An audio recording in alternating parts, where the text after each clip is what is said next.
So this is what I forgot to mention.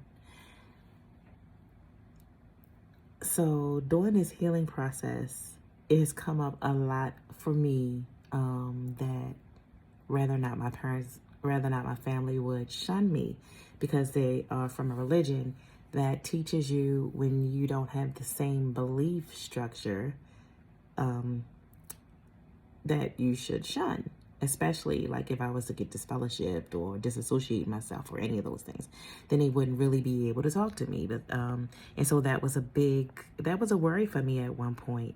Like, who wants to be shunned? So I remember the day in meditation it came up for me, and I was crying like a baby. I was, because my mother's in her 70s, and I don't necessarily want to be separated physically from my mother. And she's in that 70 to 100 range now, right? Like, this is like closer to the last lap for her. And so it was something that was holding me back for a little while. And then in meditation, Spirit just kept asking me, how long are you going to let yourself be held back for somebody who has made their choices and lived their lives? I said, you're right. You are so right. I mean, it's come up quite a few times until I actually decided, yes, I choose me. I'm going to choose me. I'm going to always choose me. And if they choose to shun me, then oh well. If they I'd already felt like anybody else, like it really didn't matter. But if my brother, my sisters, my siblings, if they chose it, then oh well, it would be it. I'm still going to go live my life, and I will be the happier for it. But then I kept receiving messages too that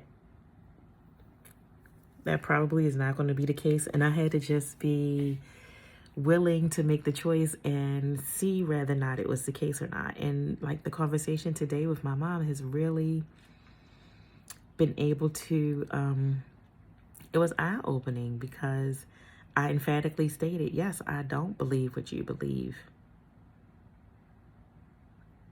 And my mother's like, okay, this is an adult here. She's making her adult decisions, and I don't. And neither does Dominique. And she's still talking to Dominique.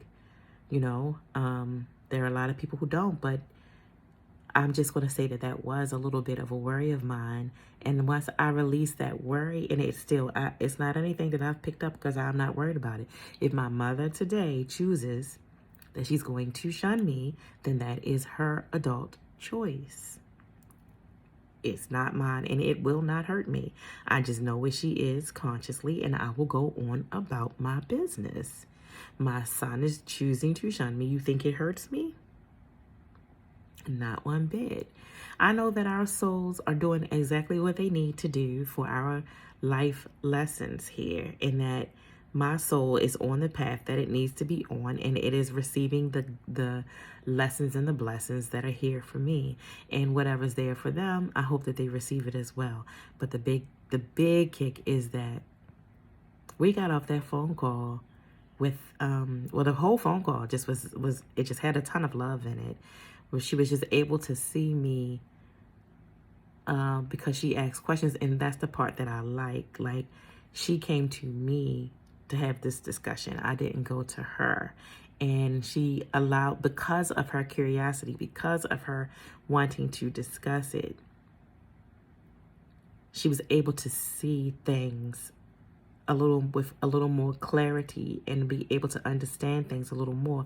Because my mother can tell, because she's always coming to me. She's always coming to me to ask about other people's health.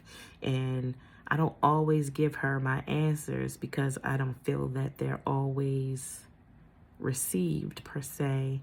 And I don't, so sometimes I just keep them in and I just listen to her. But I know what she's looking for. She's looking for me to show up the way that I do. She's looking for me to make sense out of what she can, because I can, and she know I can. And she said it herself. She said, every time I talk to you, I get on the phone. I'm like, well, I may not understand fully what she said, but she makes perfect sense. It makes sense to me.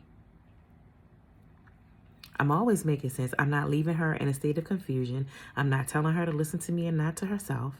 I'm telling her to learn her own biology. Just like I mentioned to her on this phone call, I said, with this COVID and this shot, every last one of you in my family who has like looked at me as being the person that could possibly get them sick because I'm not vaccinated, I said every last one of you guys have had COVID, not me.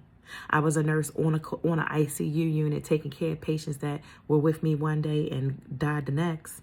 Some of them died later on that day. I was that nurse in there taking care of those people, did not receive a shot, have not this whole entire time.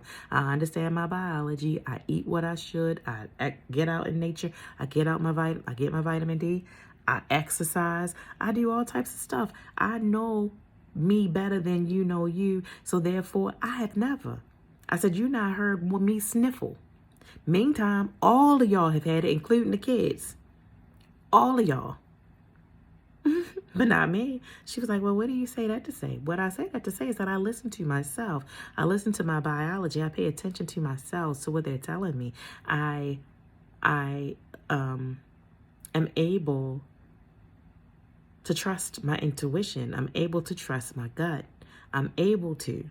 And so it doesn't leave me splintered. It doesn't leave me confused. I can trust myself. And boy, sometimes she hear me and sometimes she don't. But I plant those seeds, and that's all it's about. Plant the seeds, guys. Plant the seeds.